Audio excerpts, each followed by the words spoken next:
Question 7a.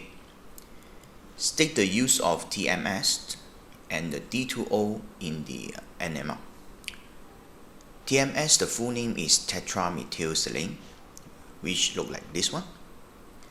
Normally, these TMS we use as the reference or standard in the NMR spectroscopy. So why we want to use this one as a standard? Because as you can see from the structure, the carbons and protons chemical environment is just one only. Means in this tetramethylsilane, it has one type of proton chemical environment, and at the same time it also have the one type of carbon chemical environment. So means when the NMR want to do a comparison, so it can be easily done. Means the chemical environment of the sample will compare to all these protons and carbon and chemical environment in TMS. So that's why we always use the TMS as a standard.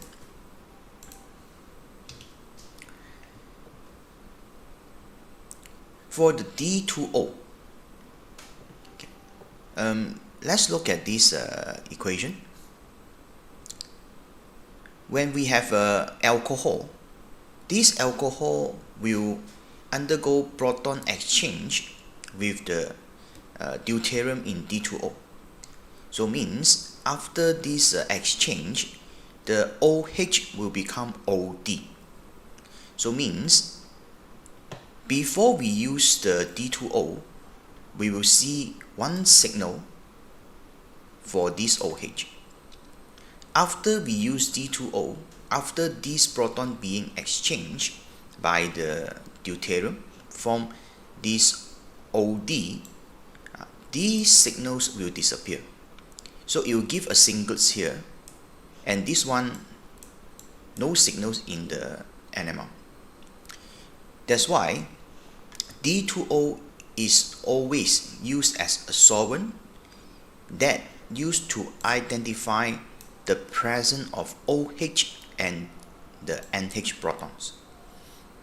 So the NH protons also will undergo the same exchange. Eventually it's formed ND. So it will not really produce any signals in the NMR.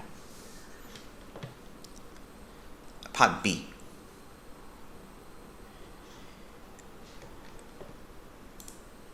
So there are three isomers ketones with this C5H10O molecular formula.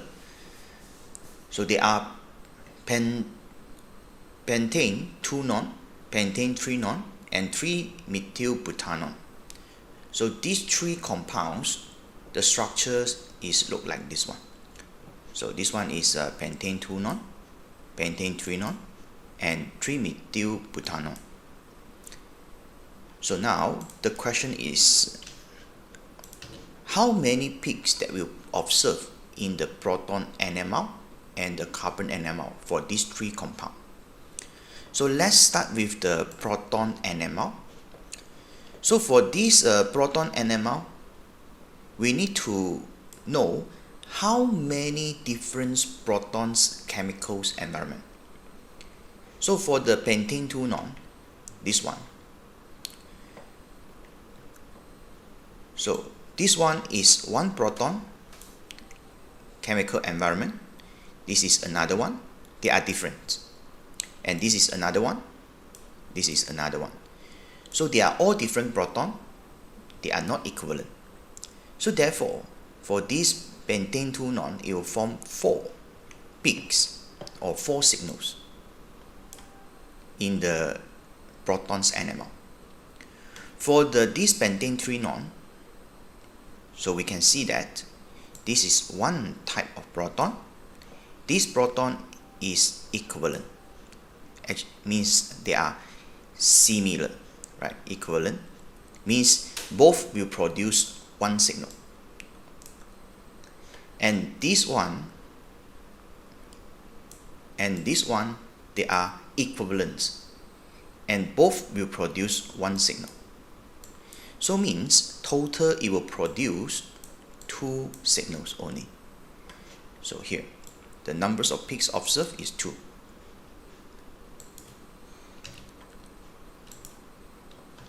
So for the 3-methylbutanol, okay, we start from here. This is one type of proton's chemical environment.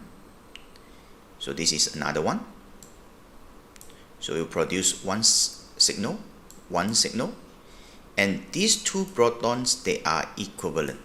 So both will produce one signal. So together, it will form 3 signals here. So this is for the protons NMR. So now let's continue with this carbon NMR.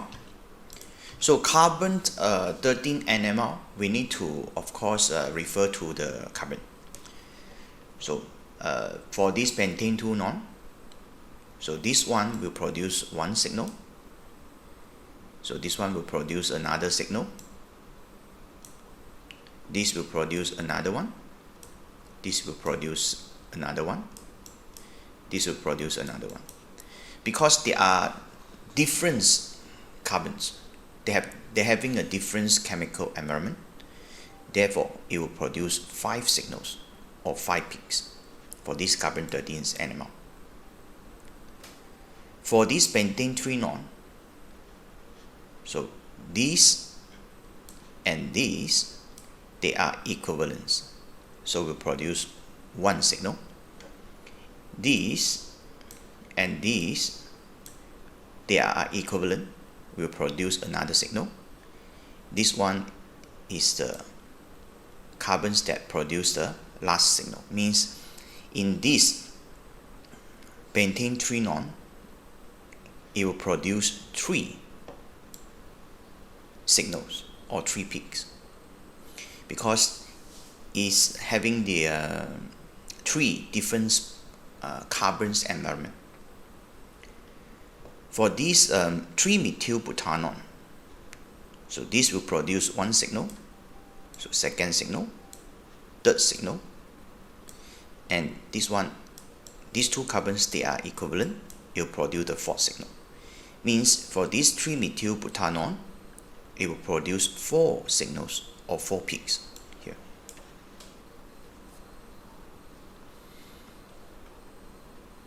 Part 2. State all the 3 ketones with molecular formula C5H10O that have a doublet in their protons NMR. Of course, you no need to really do like what I did. So I want to explain how to form the doublets and the singlets later. So if you are pro enough, so you no need to really draw the structure out. You know which one form doublets. Okay, now let's start. For the pentane 2 non, right, we just want to know the protons NMR signals. So let's start with this one. So these 3 protons will couple with these 2 protons. So it's 1 plus 2. So it will give you the triplets. And these 2 proton will try to couple with these 3 and these 2. Means 1 plus 5. So you get a sextet like this.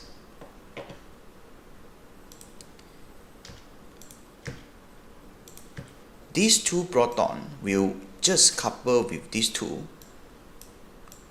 So it's 1 plus 2. You get a triplet. This one will be alone. Will just form singlet because adjacent carbon has no proton. Right, so it's just singlet. Therefore, for this pentane 2 non, it will not really form a doublet.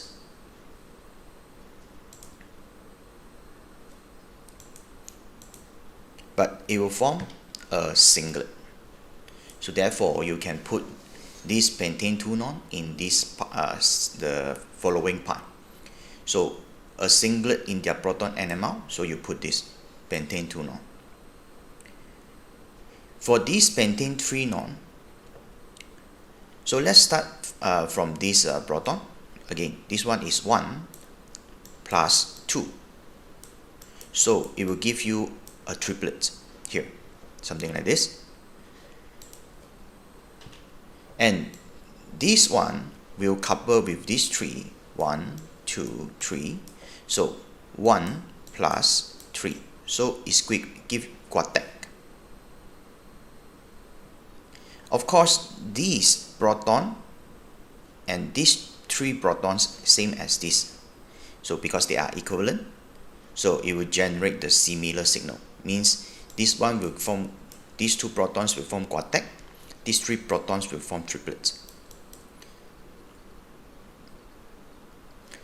Okay, so therefore, pentane 3 non will not be the answers for these 2 parts. For the 3-methylbutanon, okay, let's start from this proton. This proton and this proton, they are equivalent. And these protons will couple with these protons only. Means they are together 1 as 1 plus this proton means plus 1. So it's give doublets. So something like this, doublets. So for this one, these protons therefore will couple with these 6. So means 1 plus 6, you get a septet, means a multiplet. So this one, it will just be singlet because the adjacent carbon no protons. So it just form one peak. Okay? So it's a singlet. So answer now is very clear. A doublets in their protons, so it just 3-methylbutanon able to form the doublets here. A singlet in their protons NMR, I told you just now, pentane 2 non can. And the 3-methylbutanon also, yes, it can here.